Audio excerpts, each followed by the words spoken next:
মুসলমান ভাইরা রে আমার, আল্লাহ পাকের রাসূল সাল্লাল্লাহু আলাইহি ওয়াসাল্লাম বলেন, তাকওয়াল্লাহি রাসু কুল্লি হিকমা। তাকওয়া হচ্ছে সমস্ত ধর্মীয় জ্ঞান, সমস্ত ধর্মীয় বুঝের মূল। মানুষ ধর্মীয় লাইনে যত বড়ই হোক না কেন, যত বড় আলিমই হোক না কেন, তাকওয়া যদি মানুষের মধ্যে না থাকে, যত বড় আলেমই হোক না কেন, ওই আলেমের মাঝে যদি তাকওয়া না থাকে, আল্লাহর ভয়, চূড়ান্ত ভয় যদি না থাকে, ওই আলেম হওয়ার দ্বারা কোনো বিন্দু মাত্র ফায়দাও মানুষের হবে না, ওই আলেমের কোনো উপকারে আসবে না। যেমন সামান্য একটা ছোট ধরনের মিসাল যদি আপনাদের খেদমতে আমি পেশ করি, তাহলে বিষয়টা আপনারা খুব ক্লিয়ারলি বুঝবেন। মনে করুন গ্রামের একটা প্রত্যন্ত গ্রামের একটা লোক সারাদিন কষ্ট করে তার চূড়ান্ত আশা তার ছেলেকে বড় একজন ইঞ্জিনিয়ার বানানো, বড় শিক্ষায় শিক্ষিত করা। এই কারণে ছোটবেলা থেকে তাকে ওইভাবে প্রিপেয়ার করে, ওইভাবে প্রস্তুতি নিয়ে তাকে গড়ে তুলতেছে। ভালো প্রতিষ্ঠানে সে লেখাপড়া করায়, সারাদিন সে কষ্ট করে শুধুমাত্র তার ছেলের জন্যই। এক পর্যায়ে ছেলেকে এইভাবে স্কুলে ভর্তি করে দিল। স্কুল জীবন শেষ হওয়ার পর কলেজে ভর্তি করে দিল। কলেজে পড়াশোনার শেষ করার পর এক পর্যায়ে মনে করুন সে ঢাকা বিশ্ববিদ্যালয়ে চান্স পেয়ে গেল। তাহলে বলুন তো ওই বাবা মা খুশি হবে না বেরাজ হবে? বাবা মার খুশির কোনো অন্ত থাকবে না, অন্ত থাকে না। যখন তার ছেলে ঢাকা বিশ্ববিদ্যালয়ে চান্স পেয়ে যায়, এরকম বড় প্রতিষ্ঠানে চান্স পেয়ে যায়, মনে করুন ইঞ্জিনিয়ার লাইনে, ইঞ্জিনিয়ার সে সাবজেক্ট নিয়ে সে লেখাপড়া শুরু করলো। এক পর্যায়ে তার লেখাপড়া শেষ হলো, কিন্তু কর্মস্থলে যখন সে গেল, যখন তাকে বলা হলো তুমি এই কাজটা সম্পাদন করো, এই ভবনের নির্মাণের কাজের পুরা কাজটাকে তুমি প্ল্যান অনুযায়ী তুমি সাজাও, যদি তখন সে উত্তর করে যে আমি তো এইসব কাজ বুঝি না, তাহলে বলুন তো এত কষ্ট করে লেখাপড়া করার পর যেই বাবা মা না খেয়ে না পড়ে তাকে এত কষ্ট করে টাকা পাঠানোর পর সে যদি আজকে এই কথা বলে যে আমি তো এই কাজ বুঝতেছি না, তাহলে আপনারাই বলুন তো এত কষ্ট করার পরেও এই কষ্টের কোনো মানে আছে নাকি? এত কষ্ট করার পরেও এত বড় ইঞ্জিনিয়ার হইল, এখন ইঞ্জিনিয়ারের কাজই যদি না বুঝে, তাহলে এত কষ্ট করার তো কোনো ফায়দাই নেই। এই জন্য আল্লাহ রাসূল সাল্লাল্লাহু আলাইহি সাল্লাম বলেছেন, তাকওয়াল্লাহি রাসু কুল্লি হিকমা। সমস্ত ধর্মীয় জ্ঞান, সমস্ত ধর্মীয় বুঝের মূল হচ্ছে তাকওয়া। তাকওয়া যদি মানুষের মধ্যে না থাকে, সে যত বড় আলেমই হোক না কেন, তার ওই আলেম হওয়ার দ্বারা কোনো ফায়দা আসবে না। যত বড় ইঞ্জিনিয়ারই হোক, সে যদি ইঞ্জিনিয়ার লাইনের কাজই না বুঝে, তাহলে ইঞ্জিনিয়ার হয়ে লাভ আছে নাকি? ডাক্তার হয়ে লাভ আছে নাকি? সে যদি রোগীর ট্রিটমেন্টই ভালোভাবে না করতে পারে। তাকওয়ার ব্যাপারে আল্লাহ পাক রব্বুল আলামিন কালামে মাজিদের মধ্যে জানায় দিলেন, ইয়া আইয়ুহাল্লাযীনা আমানুত্তাকুল্লাহা হাক্কা তুকাতিহি ওয়ালা তামুতুন্না ইল্লা ওয়া আনতুম মুসলিমুন। আল্লাহ রাব্বুল আলামিন কালামে মাজিদের মধ্যে জানায় দিলেন, ইয়া আইয়ুহাল্লাযীনা আমানু, হে ঈমানদারেরা, তোমরা আল্লাহকে ভয় করো। হাক্কা তুকাতিহি, তোমরা আল্লাহকে ভয় করার মতো ভয় করো। এমন ভয় তোমরা আল্লাহ তাআলাকে করো যে ভয়, যে তাকওয়া তোমাদেরকে নামাজি বানায় দেয়। এমন ভয় তোমরা আল্লাহকে করো যেই ভয় তোমাকে জান্নাতি মানুষ হিসেবে রূপান্তর করে দেয়। এমন ভয় তোমরা আল্লাহকে করো যেই ভয় তোমাকে জাহান্নামের আগুন থেকে বিরত রাখে। এমন ভয় তোমরা আল্লাহকে করো যেই ভয় তোমাদেরকে গুনাহের কাজ থেকে বিরত রেখে নেকির কাজের দিকে ভালো কাজের প্রতি উদ্বুদ্ধ করে, এমন ভয় তোমরা আল্লাহকে করো। এরপরে আল্লাহ পাক রব্বুল আলামিন বলেন, ওয়ালা তামুতুন্না ইল্লা ওয়া আনতুম মুসলিমুন, আর তোমরা মুসলমান না হয়ে তোমরা মৃত্যুবরণ করো না।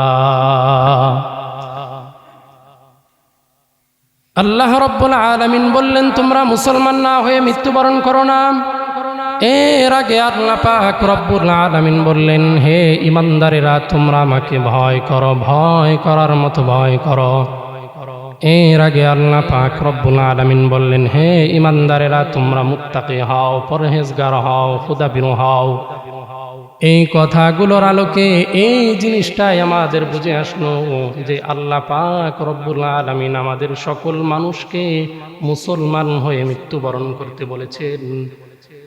এখন প্রশ্ন জাগতে পারে, মুসলমানকে, প্রকৃত মুসলমানকে? বলে যে মুসলমান আল্লাহকে যথাযথভাবে ভয় করে, আল্লাহকে অধিক ভয় করে, তাকওয়া যে মুসলমান তার ভিতরে লালন করে, সেই ব্যক্তি তো একজন মুসলমান হতে পারে। যেই ব্যক্তি প্রকৃতপক্ষে মুত্তাকি হয় সেই তো প্রকৃত মুসলমান হতে পারে। আরেকজন মানুষ যদি প্রকৃত মুত্তাকি না হয়, তার ভিতরে যদি আল্লাহ তাআলার চূড়ান্ত ভয় যদি কাজ না করে, তাহলে আসলে কোনোদিন ওই ব্যক্তিটা কোনোদিন মুসলমান হতে পারে না। মুসলমান হওয়ার জন্য আমাদেরকে সবসময় আল্লাহর ভয় বেশি আমাদের থাকতে হবে, তাকওয়া থাকতে হবে আমাদের। আল্লাহ সুবহানাহু ওয়া তাআলা তাকওয়া অর্জনের নির্দেশ দিয়েছেন কোরআনে কারীমের অসংখ্য জায়গায়। রাসূল পাক সাল্লাল্লাহু আলাইহি ওয়াসাল্লাম ও সাহাবায়ে কিরামদেরকে তাকওয়ার নির্দেশ দিতেন। আমার আপনার নবী, বিশ্ব নবী সরকারে দু আলম সাল্লাল্লাহু আলাইহি ওয়াসাল্লাম এমন কোনো বয়ান নাই, এমন কোনো খুতবা নাই যেই বয়ান, যেই খুতবার মধ্যে আল্লাহর রাসূল সাল্লাল্লাহু আলাইহি ওয়াসাল্লাম তাকওয়ার নির্দেশ দেন নাই। আল্লাহ পাক রব্বুল আলামিন কখনো কখনো বান্দাদেরকে, ইমানদারদেরকে উদ্দেশ্য করে তাকওয়া অর্জনের নির্দেশ দেন, কখনো কখনো আল্লাহ পাক রব্বুল আলামিন সমগ্র মানব জাতিকে উদ্দেশ্য করে তাকওয়া অর্জনের নির্দেশ দেন। যেমনটা আল্লাহ রব্বুল আলামিন সূরাতুন নিসায়ের 1 নম্বর আয়াতে কারীমার মধ্যে বলেন, ইয়া আইয়ুহান নাসুত্তাকু রাব্বাকুমুল্লাযী খালাকাকুম মিন নাফসিন ওয়াহিদা وخلق منها زوجها وبث منهما رجالا كثيرا ونساء। আল্লাহ রব্বুল আলামিন জানায় দিলেন, ইয়া আইয়ুহান নাসু তাকু রাব্বাকুম, ইয়া আইয়ুহান নাসু তাকু রাব্বাকুম, হে মানব সম্প্রদায়, তোমরা আল্লাহকে ভয় করো, তোমরা তাকওয়া অর্জন করো, তোমরা তাকওয়া অর্জন করো। এই আয়াতে কারীমার মধ্যে তাকওয়ার দ্বারা উদ্দেশ্য হলো ঈমান আনয়ন করা, অর্থাৎ আল্লাহ তাআলা সব মানুষদেরকে লক্ষ্য, সমগ্র মানব জাতিকে লক্ষ্য করে বলতেছেন, হে ঈমানদারেরা তোমরা ঈমান আনয়ন করো তোমাদের রবের প্রতি। বলে কোন রব? বলে সেই রব যেই রব তোমাদেরকে একটা মানুষ জাতি, একজন মানুষ থেকে গোটা পৃথিবীতে তোমাদেরকে বিভক্ত করেছেন। এই আয়াতে কারিমার মধ্যে আল্লাহ তাআলা সমগ্র ঈমানদারদেরকে, সমগ্র মানব জাতিকে উদ্দেশ্য করে আল্লাহ তাআলা তাকওয়া অর্জনের নির্দেশ দিয়েছেন। তাকওয়ার বিষয়টা বোঝার পূর্বে আমাদের জানতে হবে তাকওয়া অর্থ কি। তাকওয়ার শাব্দিক অর্থ হলো ভয় করা, আরেকটা অর্থ হলো বেঁচে থাকা। ভয় করলেই তো মানুষ বেঁচে থাকে কোনো জিনিস থেকে, তাই না? মনে করুন কয়েকজন বন্ধু মিলে কোনো জায়গায় ঘুরতে গিয়েছে, কোনো এক পাহাড়ে। এখন অনেক কষ্টের পর ওই পাহাড়ে তারা প্ল্যান করলো যে আমরা এই উঁচু পাহাড়, এই উঁচু টিলার মধ্যে আমরা উঠবো যেভাবেই হোক। তো তারা এইভাবে উঠতে শুরু করলো।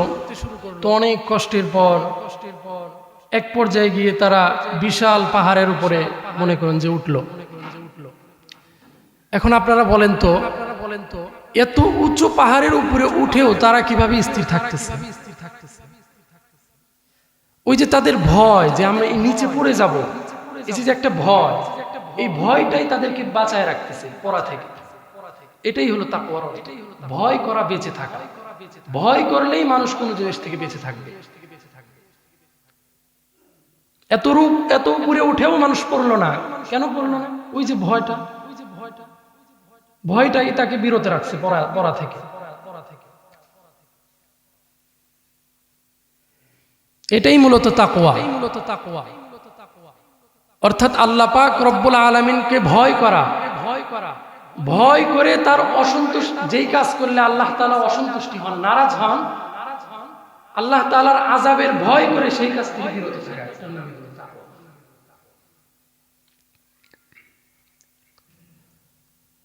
আল্লাহ তাআলা যে সকল কাজ করলে অসন্তুষ্ট হন, রাসূল সাল্লাল্লাহু আলাইহি ওয়াসাল্লাম যে সকল কাজ করতে, রাসূল সাল্লাল্লাহু আলাইহি ওয়াসাল্লামের নির্দেশনা পরিপন্থী যে সকল কাজ আছে, সেই সকল কাজ থেকে বিরত থাকার নামই হলো তাকওয়া।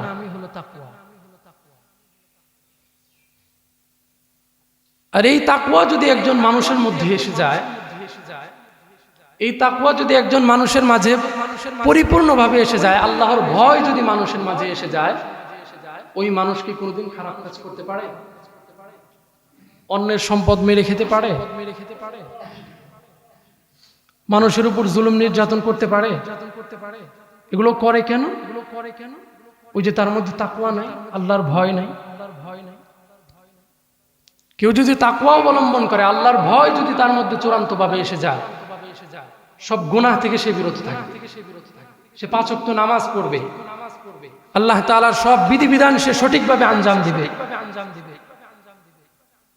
আল্লাহ তাআলা যেই কাজ করলে নারাজ হন, রাসূল সাল্লাল্লাহু আলাইহি ওয়াসাল্লাম যেই কাজ করলে নারাজ হন, সেই সকল কাজ থেকে সে বিরত থাকবে। যেদিন সে যত গুনাহ করুক না কেন, যেদিন থেকে সে তাকওয়া অবলম্বন করবে, আল্লাহ তাআলার ভয় সে তার ভিতরে কাজ করবে, সেদিন থেকে তার সকল গুনাহকে দুরস্ত করে নেবে তাকওয়া। তাকে অটোমেটিক সে নামাজি হয়ে যাবে, অটোমেটিক সে গুনাহ ছেড়ে দিবে, অটোমেটিক সে পাপের কাজ ছেড়ে দিবে, অন্যায় ছেড়ে দিবে, সে ভালো কাজ করা শুরু করবে। এই কারণে আল্লাহ রাব্বুল আলামিন কালামে মাজিদের মধ্যে জানায় দিলেন, ইয়া আইয়ুহাল্লাযীনা আমানুত্তাকুল্লাহা হাক্কা তুকাতিহি ওয়া লা তামুতুন্না ইল্লা ওয়া আনতুম মুসলিমুন। উক্ত আয়াতে কারীমার মধ্যে আল্লাহ রাব্বুল আলামিন দুটা জিনিসের কথা বলেছেন। কয়টা জিনিস? এক নম্বর হলো, হে ঈমানদারেরা, তোমরা তাকওয়া অবলম্বন করো, তোমরা আল্লাহকে ভয় করো, যথাযথভাবে ভয় করো। দ্বিতীয় নম্বর বিষয় হলো, তোমরা মুসলমান হয়ে মৃত্যুবরণ করো। এর আগেই আল্লাহ তাআলা বললেন, তোমরা আল্লাহকে যথাযথভাবে ভয় করো। তার মানে এই বিষয়টার ইঙ্গিত আয়াতে কারীমার মাঝে পাওয়া গেল। দুনিয়ার মধ্যে যত বিষয় আছে, যত জিনিস আছে, সব কিছুর চাইতে আমার আল্লাহ তাআলাকে বেশি ভয় করতে হবে। আল্লাহ তাআলার ভয় যদি মানুষের মধ্যে এসে যায়, মানুষের মধ্যে অটোমেটিক পরিবর্তন শুরু হয়ে যাবে। মানুষ কোনোদিন খারাপ কাজ করতে পারবে না। আল্লাহ তাআলার ভয় যদি তার ভিতরে থাকে, মানুষ কোনোদিন গুনাহের কাজ করতে পারবে না। মানুষ কোনোদিন অন্যায় অবিচার করতে পারে না, তার ভিতরে যদি আল্লাহর ভয় থাকে।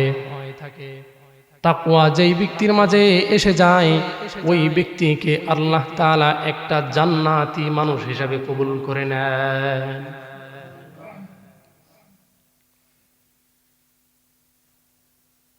আল্লাহ তাআলা এই যে জাহান্নামকে সৃষ্টি করলেন, এটা কেন? যে সব মানুষকে কি জাহান্নামে দেওয়ার জন্য? মনে করুন দুনিয়াতে কি এত শাস্তির ব্যবস্থা আছে, কেউ মার্ডার করলে তার শাস্তি ফাঁসি, এভাবে বিভিন্ন শাস্তির ব্যবস্থা আছে। তো এই শাস্তির ব্যবস্থাগুলো কেন? সবাইকে শাস্তির আওতায় আনা এই জন্য, নাকি দুই একজনকে শাস্তি দিয়ে সব মানুষকে ভালো করা? এই কারণে আল্লাহ তাআলা জাহান্নামকে সৃষ্টি করেছেন। এই জন্যই সৃষ্টি করেছেন যে সব মানুষকে যে জাহান্নামে দিবেন বিষয়টা এরকম না। এই জাহান্নামের ভয়ে যাতে মানুষ গুনাহের কাজ থেকে বিরত থাকে। তো দুনিয়ার মধ্যে এত শাস্তির ব্যবস্থা করার পরেও তারপরে কেন এত অপরাধ তো কমতেছে না? দিন দিন অপরাধ বাড়তেছে, নাকি কমতেছে? অপরাধ বাড়তেছে না? দুর্নীতি বাড়তেছে না? জিনা, ব্যভিচার, যত অন্যায় কাজ আছে সবকিছু বাড়তেছে না দিন দিন? কেন বাড়তেছে? দেখবেন দুনিয়াতে বিভিন্ন দুর্নীতি, অপরাধকে কমানোর জন্য দুনিয়াতে বিভিন্ন তদন্ত কমিটি গঠন করা হয়। যে এই দুর্নীতিকে কমানোর জন্য একটা তদন্ত কমিটি গঠন করা হয়, অথবা দুর্নীতি কমিশন গঠন করা হয় দুর্নীতিকে নিয়ন্ত্রণ করার জন্য। শুধুমাত্র বাংলাদেশেই না, বৈশ্বিকভাবে সারা বিশ্বব্যাপী এই দুর্নীতিকে নিয়ন্ত্রণ করার জন্য, দুর্নীতির লাগামকে টেনে ধরার জন্য বৈশ্বিকভাবে একটা সংস্থার প্রণয়ন করা হয়েছে। সেটা হলো ইন্টারপোল নামক একটা সংস্থা। এই সংস্থার প্রণয়নের দ্বারা উদ্দেশ্য হলো মানুষকে দুর্নীতি থেকে বিরত রাখা, যাতে করে মানুষ দুর্নীতি না করে, খারাপ কাজ যাতে মানুষ না করে। কিন্তু এই খোদ সংস্থা যারা প্রণয়ন করছে তাদের ভিতরে দুর্নীতি চলে আসছে। আমাদের দেশে যেমন তদন্ত কমিটি গঠন করা হয়, যাদেরকে নিয়ে তদন্ত কমিটি গঠন করা হয় খোদ তাদের মাঝেই মানে কি দুর্নীতি চলে আসে। যাদেরকে নিয়ে দুর্নীতি কমিশন গঠন করা হয় তাদের ভিতরে দুর্নীতি ঢুকে যায়। এর কারণ কি? এর কারণ শুধুমাত্র একটাই, সেটা হলো মানুষের মাঝে তাকওয়া নাই। তাকওয়া যতদিন পর্যন্ত এই উম্মতের মধ্যে না আসবে ততদিন পর্যন্ত যত কমিটি গঠন করা হোক, যত কমিশন গঠন করা হোক না কেন, কোনোদিনই এই সমাজ কোনোদিন শান্তিপূর্ণ সমাজ হবে না। যত শাস্তির ব্যবস্থা থাক না কেন, মানুষের মধ্যে তাকওয়া থাকতে হবে। এই তাকওয়াই মানুষকে সব অপরাধ থেকে বিরত রাখবে। যখন মানুষের মাঝে তাকওয়া চলে আসবে তখন সমৃদ্ধ একটা দেশ হয়ে যাবে, সুন্দর সাজানো একটা দেশ হয়ে যাবে। মানুষের মাঝে তাকওয়া যখন চলে আসবে, আল্লাহর ভয় যখন চলে আসবে, যত নিয়ম, যত আইন কানুন, যত কিছু প্রণয়ন করা হোক না কেন, মানুষের মাঝে তাকওয়া যদি না আসে, মানুষ যদি নিজের জায়গা থেকে ঠিক না হয়, যত আইনি প্রণয়ন করা হোক না কেন, দেশে কখনোই কি আসবে না? শান্তি আসবে না। আল্লাহর ভয় মানুষের মাঝে কেমন থাকা দরকার? ছোট্ট একটা ঘটনা যদি আপনাদের খেদমতে বলি তাহলে বিষয়টা ক্লিয়ারলি বুঝবেন। আমিরুল মুমিনিন হযরতে ওমর রাদিয়াল্লাহু তাআলা আনহু একবার এক সফরে বের হলেন। তো পথ চলতে চলতে এক পর্যায়ে তিনি ক্লান্ত হয়ে পড়লেন। একটু বিশ্রাম নেওয়ার উদ্দেশ্যে এক জায়গায় তিনি তাঁবু ফেললেন, কিন্তু তার কাছে কোনো খাবারের কোনো ব্যবস্থা ছিল না। আমিরুল মুমিনিন হযরতে ওমর রাদিয়াল্লাহু তাআলা আনহু চূড়ান্ত ক্ষুধার্ত, পিপাসার্ত, শ্রান্ত। এই পর্যায়ে তার পাশেই তিনি দেখতে পেলেন যে একজন রাখাল অনেকগুলো বকরি চড়াইতেছেন। তখন আমিরুল মুমিনিন হযরতে ওমর ফারুক রাদিয়াল্লাহু তাআলা আনহু ওই রাখালের কাছে গেলেন, রাখালকে ডাক দিয়ে বললেন, ও রাখাল, আমি তো সারাদিন পথ চলতে চলতে ক্ষুধার্ত, পিপাসার্ত, শ্রান্ত, তুমি কি আমাকে একটু দুধ খাও, দুধ পান করাইবা নাকি, এক পেয়ালা দুধ পান করাবা নাকি? রাখাল ডাক দিয়ে বললে, ওগো আমিরুল মুমিনিন, আপনাকে যদি এক পেয়ালা আমি দুধ পান করাইতে পারি, আমার জন্য, আমি অধম রাখালের জন্য এটা তো সৌভাগ্যের ব্যাপার, আমার জন্য তো এটা ভাগ্যের ব্যাপার আপনাকে এক পেয়ালা দুধ পান করানো। কিন্তু আমার মনিব তো আমাকে এই আদেশ দেয় নাই যে তুমি কাউকে দুধ পান করাও। আমার মনিবের এই আদেশ নাই, আমার মনিবের আদেশ নাই। এই জন্য আমার ইচ্ছা থাকা সত্ত্বেও আমি তোমাকে দুধ পান করাইতে পারতেছি না। হযরতে ওমর ফারুক রাদিয়াল্লাহু তাআলা আনহু, যিনি অর্ধজাহানের বাদশা ছিলেন, হযরতে ওমর ফারুক রাদিয়াল্লাহু তাআলা আনহু মাঝে মাঝে ছদ্মবেশে মানুষের খোঁজ খবর নেওয়ার জন্য বের হয়ে যাইতেন, যে মানুষ কোন হালতে আছে, কোন পরিস্থিতিতে আছে।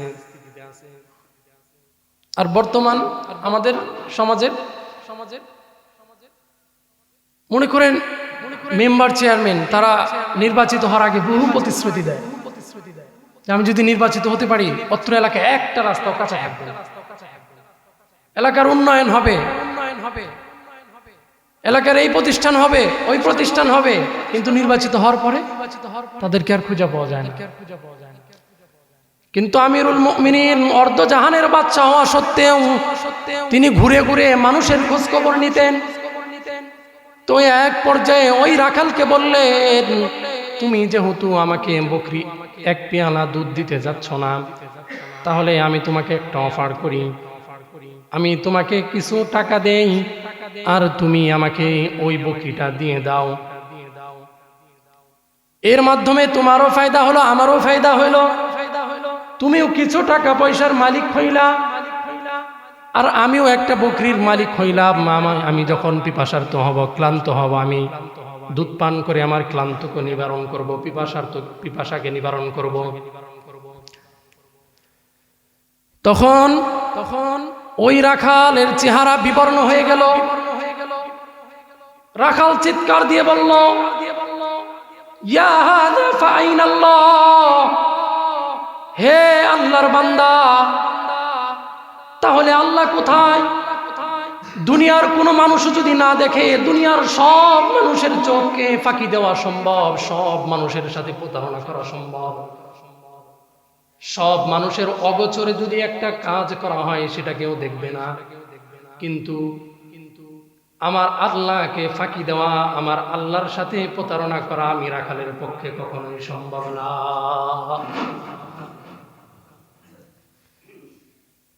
তো রাখালকে ডাক দিয়ে বললেন, ও রাখাল, শুনে রাখো, তোমার মতো এইরকম পরহেজগার, এইরকম ইমানদার মানুষ যতদিন পর্যন্ত এই ভূখণ্ডের মধ্যে থাকবে, যতদিন পর্যন্ত এই পৃথিবীর মধ্যে বাকি থাকবে, যতদিন পর্যন্ত তোমার মতো এইরকম ইমানদার মানুষ একজন ভূপৃষ্ঠের মধ্যে বাকি থাকবে, ততদিন পর্যন্ত এই পৃথিবীর মাঝে কোনো গুনাহের কাজে সংগঠিত হইতে পারে না। এই কারণে আল্লাহ রাব্বুল আলামিন কালামের মাজিদের মধ্যে জানায় দিলেন, ওয়াত্তাকুল্লাহা ইন্নাল্লাহা খাবীরুম বিমা তা'মালুন। আল্লাহকে তোমরা ভয় করো, তোমরা যা কিছু করো না কেন, গোপনে প্রকাশ্যে, ঘরে বাহিরে, যা কিছু তোমরা করো না কেন, দুনিয়ার কোনো মানুষ যদি না জানে, যিনি জানেন তিনি কে? দুনিয়ার সব মানুষের চোখ পাখি দেওয়া সম্ভব, কিন্তু আমার আল্লাহ তাআলার চোখ পাখি দেওয়া সম্ভব নয়। এই জন্য মুসলমান আমাদের মধ্যে তাকওয়া আনতে হবে। সর্বপ্রথম কি বুঝাইতে চাইতেছি আমি এতক্ষণ পর্যন্ত, আমাদের মাঝে তাকওয়াকে আনতে হবে, আল্লাহকে যথাযথভাবে ভয় করতে হবে।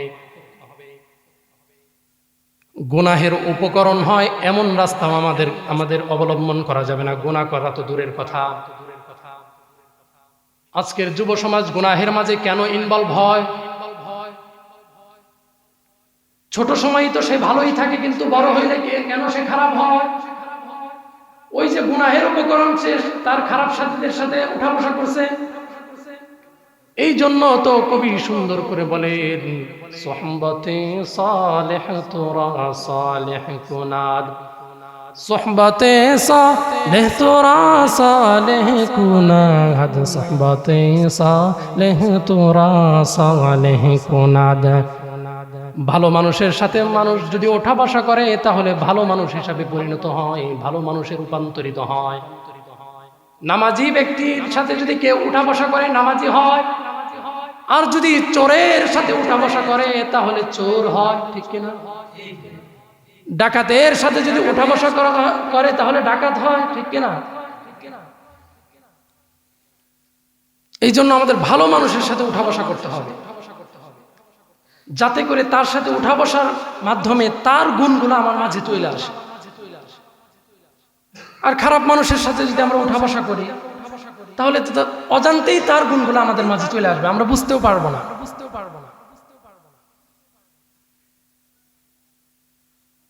তো আল্লাহ তাআলা আমাদের সকলকে তৌফিক দান করেন, আল্লাহকে বেশি বেশি ভয় করার তৌফিক দান করেন। সকলে বলি আমিন। আল্লাহকে যথাযথভাবে ভয় করার তৌফিক দান করেন। যেইভাবে ভয় করলে আল্লাহ তাআলা খুশি হয়, তার রাসূল খুশি হয়, তার বন্ধু খুশি হয়, সেইভাবে আমাদের জীবনকে গঠন করার তৌফিক দান করেন। সকলে বলে আমিন।